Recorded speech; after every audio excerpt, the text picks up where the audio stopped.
ग्रामीण जीवन और समाज। अब इसका अगला टॉपिक है आप लोगों को लगान व्यवस्था की शुरुआत। लगान जो एक प्रकार का टैक्स था, एक प्रकार का कर था, जो जमींदारों को या किसानों को अंग्रेजी सरकार को देना होता था।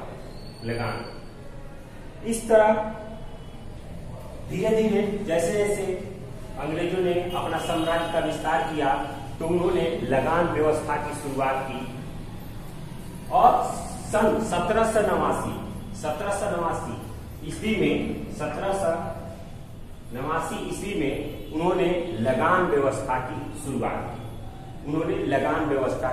शुरुआत की। और इसके लिए लगान व्यवस्था के लिए इन्होंने 10 वर्षों का एक निश्चित समय तय किया कि 10 वर्षों तक ये लगान जमींदारों से वसूल किया जाएगा। यह राशि जमींदार के द्वारा वसूला जाता था किसानों का और उसका 9/10 यानी जो भी जमींदार किसानों से लगान वसूलते थे उसका 10 में 9 भाग आपको किसानों को अंग्रेजी सरकारों को दे दिया जाता था। जमींदारों द्वारा इतना भाग अंग्रेजी सरकार को दे दिया जाता था।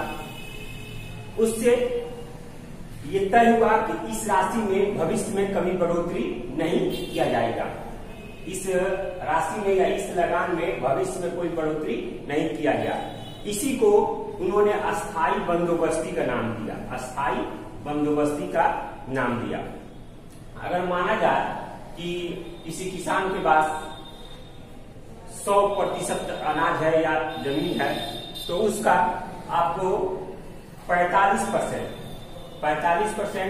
अंग्रेजों के पास चला जाता था और 15% उसमें जमींदारों के पास रह जाता था और शेष 40% वो किसानों के पास रह जाता था, उनकी भोजन के लिए, उनके खाद्यान्न के लिए, उनके जमीन के लिए। ये लगान जो था आपको हर हाल में अंग्रेजों के द्वारा यह तय किया गया था कि ये लगान आपको हर हाल में जो नियमित समय है, जिसका समय तय किया गया है, उस समय को आपको सूरज ढलने से पहले यानी सूरज डूबने से पहले हर हाल में उसको लगान आपको जमा कर देना होता था। अगर कोई जमींदार उस लगान को जमा नहीं कर पाता था नियमित समय से, ससमय से, तो उसकी जमींदारी को नीलाम कर दिया जाता था और दूसरे हाथों में वो जमींदारी दे देती थी, जिसका या व्यापारियों के हाथों में दे दी जाती थी, जिसका किसान से और खेतों से कोई मतलब नहीं था। उनको सिर्फ लगान वसूलना आता था, यानी जितना से जितना हम वसूल सके। लेकिन जमींदार जो थे धीरे धीरे कर वसूलते थे, लगान वसूलते थे और अंग्रेजी सरकार के पास वो धीरे धीरे चला जाता था। ये उस समय का बंगाल जो था, जो उड़ीसा, बिहार और बंगाल का क्षेत्र जो था, वर्तमान समय में तो बंगाल है, उस समय ये तीनों क्षेत्र मिला के होते थे, उसमें ये व्यवस्था लागू की गई और कुछ आंध्र प्रदेश के क्षेत्रों में ये व्यवस्था लागू की गई कि जमींदारों को टैक्स देना होता था। ये एक अंग्रेजों की जो थी ये एक सोची समझी साजिश थी, ये एक नियम था, एक कानून था, जिसमें उनका यह मानना था कि जैसे जैसे जमींदारों पर हम बोझ डालते रहेंगे, यानी कहने का मतलब ये कि बारिश हो, फसल बर्बाद हो, बाढ़ आ जाए, उससे अंग्रेजों को कोई मतलब नहीं था। यानी हर हाल में आपको जमींदारों को लगान देना पड़ता था, लगान चुकाना पड़ता था अंग्रेजों को। अगर वो नहीं चुका पाते थे जमींदार तो उसके बदले वो लोग अपना कुछ जमीन गिरवी रखकर, कुछ जमीन देकर अंग्रेजों को और उससे कर्ज लेते थे और उस कर्ज से वो लोग उस लगान को पूरा करते थे, लगान चुकाते थे, या कुछ जमीनों को बेचकर वो अपना कर्ज चुकाते थे। इसी बात का फायदा उठाकर अगर कोई नहीं हुआ तो अंग्रेज क्या करते थे, जमींदारी को नीलाम कर देते थे और वैसे व्यापारियों और जमींदारों के पास वो चला जाता था, जिसका आपको किसानों से या लोगों से उनको कोई मतलब नहीं था। उनको बस आपको लगान वसूलना चाहते थे। लेकिन ये व्यवस्था लागू की बंगाल में और आंध्र प्रदेश के कुछ क्षेत्रों में धीरे धीरे ये व्यवस्था पूरे भारत में उन्होंने शुरुआत कर दी। उनके पीछे एक और भी सोची समझी साजिश थी।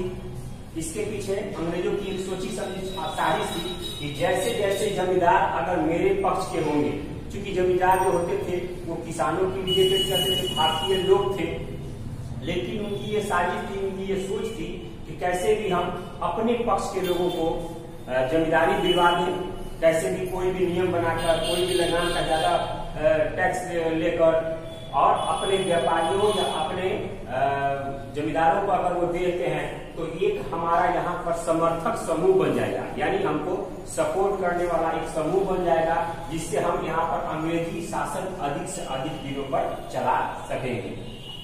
यानी अगर यहाँ पर एक बड़ी पार्टी तैयार होती है यहाँ के लोगों की, क्योंकि वहां से यहाँ पर भारत में वहां जनसंख्या कम था, वहां से सिपाहियों और जमींदारों को यहाँ लाने में बहुत परेशानी थी, तो वो लोग चाहते थे कि यहाँ के कुछ लोग मेरे समर्थक हो जाए, मेरे पक्ष में हो जाए, जिनसे यहाँ से लोगों से हम यहाँ पर सरकार चला पाए, यहाँ पर अपना साम्राज्य चला पाए तो ज्यादा बेहतर होगा। इसलिए वो इसके पीछे लगे थे।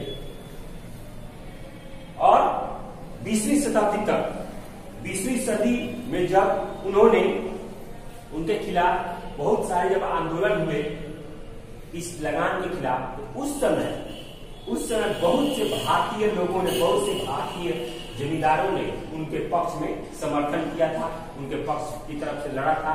यानी उनकी जो साजिश थी वो कामयाब रही थी। लेकिन इसकी एक लगान की एक बहुत बड़ी खामी थी, यानी जमींदारों को बदले में दी गई जमीन कि कितनी लगान ली जाए ये तो तय था, लेकिन वो लोग ये सिर्फ तय किए थे कि जमींदारों से कितनी लगान ली जाए, इसका तय था, लेकिन किसानों से कितनी लगान ली जाए ये इसमें तय नहीं था। तो जब यहाँ के जमींदार वो लगान नहीं दे पाते थे तो वो चीज आपको वो अपने जो समर्थक थे, जो अपने अंडर के लोग थे, जो उनके अपने लोग थे, उनके हाथों में जमींदारी चली जाती थी, व्यापारियों के हाथों में जमींदारी चली जाती थी। तो उनको बस सिर्फ किसानों को लूटने से मतलब था, यानी उनको किसानों से कितना टैक्स लेना है, कितना लगान लेना है ये तय नहीं था। और वो लोग काफी किसानों को शोषण करते थे, किसानों से ज्यादा लगान वसूल करते थे और उसका अपना हिस्सा दे के किसान अंग्रेजी सरकार को बाकी अपना हिस्सा वो लोग रखते थे, यानी काफी शोषण करते थे। लेकिन सन 1815 से 20 तक उनके अधीन कई और इलाके आ गए जो इस लगान की व्यवस्था में आते हैं, और इसमें दो मत थे। एक मत वाले जो किसानों को कर कितना लिया जाए, कितना लगान लिया जाए, और एक दूसरे मत थे जो जमींदारों को मत में थे, यानी जमींदारों को दिया जाए लगान वसूलने के लिए। इसी में आपको एक थे वहां के आपको दार्शनिक थे, वहां के अर्थशास्त्री थे रिकार्डो, उन्होंने अपने किताब लिखा था, उसका नाम था प्रिंसिपल ऑफ पॉलिटिकल इकोनॉमी, जो सन 1821 में प्रकाशित हुई। जमींदार खुद उत्पादन के लिए कुछ नहीं करता, उनका कहना था जमींदार उत्पादन के लिए कुछ नहीं करता, यानी हर हाल में यहाँ के जो जमींदार से उनकी जमींदारी छीनने और अपने जो समर्थन समूह है उनकी हाथों में जिम्मेदारी सौंपने की ये नीति थी। जमींदार उस प्रिंसिपल ऑफ इकोनॉमी में लिखा गया, रिकार्डो ने लिखा कि जमींदार कुछ नहीं करते हैं, वो अपना जमींदार में किसान हल जोतता है, श्रम करता है, पूंजीपति जो है वो पूंजी लगाते हैं, यानी जमींदार कुछ नहीं करता है। तो जमींदारों को उस जमीन से बेदखल किया जाए या दूसरे व्यापारी के रूप में जमींदारी दिया जाए, जिससे ज्यादा से ज्यादा जो पूंजीपति वर्ग है उनको दिया जाए जमींदारी का, यानी वो ज्यादा से ज्यादा मुनाफा वसूल करे, ज्यादा से ज्यादा शोषण कर सके और ज्यादा से ज्यादा लगान वसूल कर सके। और इसके बदले उनको किराया मिलता था, इसके बदले उनको पेमेंट के रूप में अंग्रेजी सरकार से कुछ मिलता था रुपए, और बाकी सब जमींदार जो थे वो अपने आप को अंग्रेज के अधीन मानते थे और वो ज्यादा से ज्यादा किसानों से वसूल करते थे। ये आपको था लगान की व्यवस्था। लगान की व्यवस्था कैसे की गई, अंग्रेजों ने लगान के रूप में कैसे कैसे भारत में नीति अपनाई, कैसे कैसे किसानों का यहाँ पर शोषण करना शुरू किया और कैसे कैसे हर रूप में, हर व्यवस्था में उन्होंने अपना नीति अपनाया, अपना शोषणकारी नीति, दमनकारी नीति कैसे अपनाया, या आप लोगों ने जाना।